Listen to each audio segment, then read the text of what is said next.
In the heart of a moonless night, under the cloak of an oppressive silence, my tale unfolds.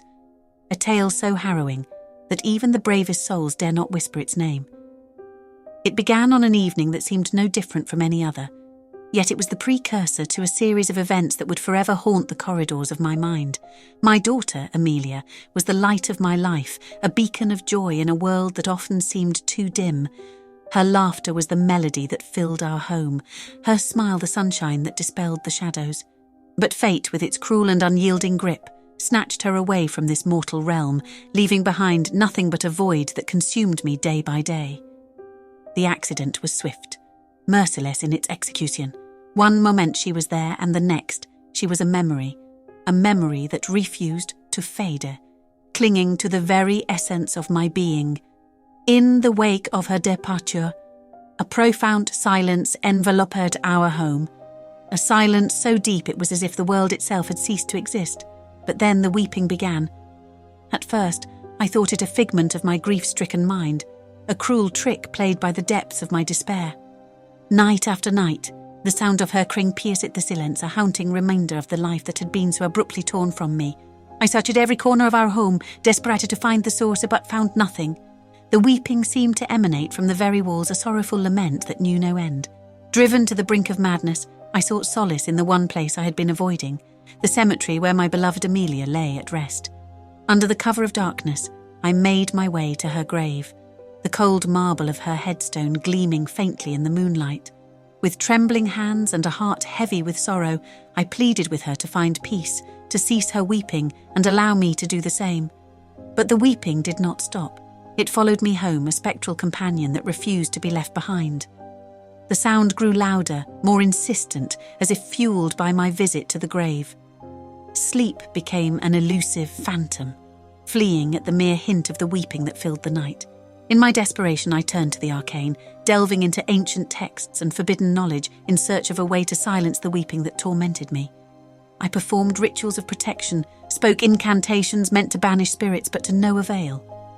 The weeping persisted, a constant reminder of the daughter I could not save. As the nights wore on, the boundary between reality and nightmare began to blur. Shadows danced at the edge of my vision, shapes and forms that seemed almost human, yet were twisted by grief and sorrow. The weeping became a symphony of despair, a chorus of the damned that echoed through the empty halls of my home.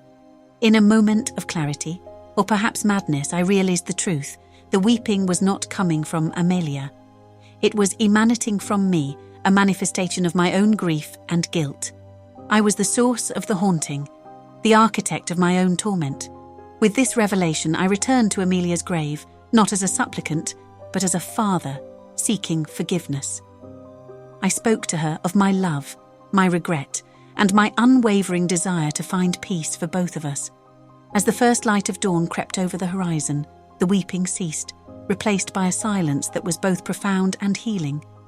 I left the cemetery with a heart lighter than it had been in months, the burden of my grief eased by the knowledge that Amelia was at peace.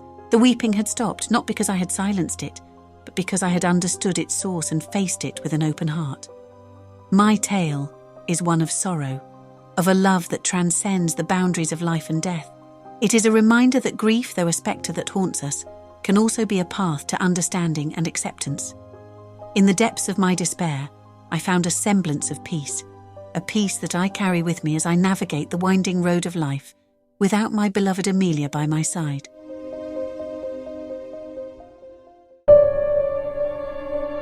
Growing up in a house filled with the constant companionship of dogs and cats, I had become accustomed to the symphony of sounds they produced. The gentle thuds of paws against the wooden floors, the soft whimpers and purrs at the foot of my bed, and the familiar scratch at my bedroom door were the comforting background noise of my childhood. These sounds were the heartbeat of our home, a constant reminder of the life and love that filled its rooms. But time, as it does, marched on relentlessly. The joyful chaos of a house teeming with pets gradually faded as age claimed my beloved companions one by one. The last of them, a spirited terrier named Max, passed away quietly one autumn evening, leaving behind an echo of memories and a silence that was unfamiliar and heavy. In the months that followed, the absence of those comforting sounds became a presence in itself, an invisible weight that filled the corners of the house. The quiet was unsettling, a stark contrast to the vibrant soundtrack of my youth. I found myself straining to hear the familiar sounds that once defined my nights, but all that greeted me was silence. Then, the scratching began. At first, I dismissed it as the remnants of a dream, the tail end of a sleeping thought clawing its way into reality. But night after night, the sound persisted. A soft, deliberate scratching at my bedroom door, like the tentative pawing of a cat seeking entrance. The first few times, I rose from my bed, heart heavy with the hope that perhaps, somehow, one of my Fellini friends had returned to me. Each time, I was met with nothing but the empty hallway, the sound ceasing the moment my hand touched the doorknob. As the nights progressed, the scratching grew more insistent, more desperate. It was no longer the gentle seeking of a pet wanting companionship.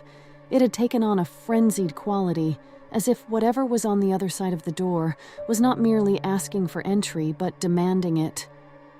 Fear began to take root in my heart, a gnawing, insidious thing that whispered of shadows and unseen threats. The rational part of my mind fought to maintain its grip, insisting that there must be a logical explanation. Perhaps a stray had found its way into the house, or a small wild animal had become trapped within the walls. But deep down, I knew this was no ordinary animal. The sounds were too deliberate, too filled with intent. And then, there were the nights when the scratching was accompanied by a low, mournful wail, a sound that no cat, stray or otherwise, could ever produce. It was a sound that spoke of sorrow and longing, a cry that seemed almost human in its despair. I began to dread the coming of night, the setting of the sun, a signal for the beginning of my torment. Sleep became an elusive, fleeting thing, constantly interrupted by the sounds at my door. My days were spent in a haze of exhaustion, my nights in a state of heightened alert, waiting for the scratching to begin. In a moment of desperation, I reached out to a friend who dabbled in the paranormal, a part of me clinging to the hope that there was a rational explanation, another part fearing the truth. She listened to my story with a solemn intensity, her eyes dark with the knowledge of things unseen. That night, she came to my house, armed with an array of tools and talismans meant to protect and reveal. Together, we sat in my bedroom, the lights dimmed, waiting for the scratching to begin, and begin it did. As the first faint sounds echoed through the room, my friend began to chant, her voice low and steady. The air in the room grew heavy, charged with an energy that prickled against my skin. Then, in the dim light, I saw it. A shadow at the door, darker than the darkness around it, a form both indistinct and terrifyingly clear. It was the shape of a cat, but larger, its edges blurred and shifting, as if it were not entirely of this world. The scratching grew louder, more frantic, as if the creature was trying to claw its way through the door, through the very fabric of reality. My friend's chanting grew louder, a counterpoint to the madness at the door. And then, as suddenly as it had begun, it stopped. The shadow dissipated, the air in the room lightened, and for the first time in months, I felt a sense of peace. My friend explained that the creature was a manifestation of my grief, a spectral remnant of the pets I had lost, twisted by my own sorrow and longing. It had been drawn to me, feeding off my pain, growing stronger with each passing night. The rituals she performed had banished it, at least for the time being. But she warned me that such things are never truly gone. They linger in the shadows, waiting for the chance to return. Since that night, the scratching has not returned. But the fear remains, a constant companion in the quiet of the night. I've learned to live with it, to accept the silence of the house as a small price to pay for peace. But sometimes, in the dead of night, I find myself listening for the sound of paws on the floor, the soft purr of a cat at the foot of my bed. And I wonder if, in my heart, I am still calling out to them, inviting them back into my life, shadows and all.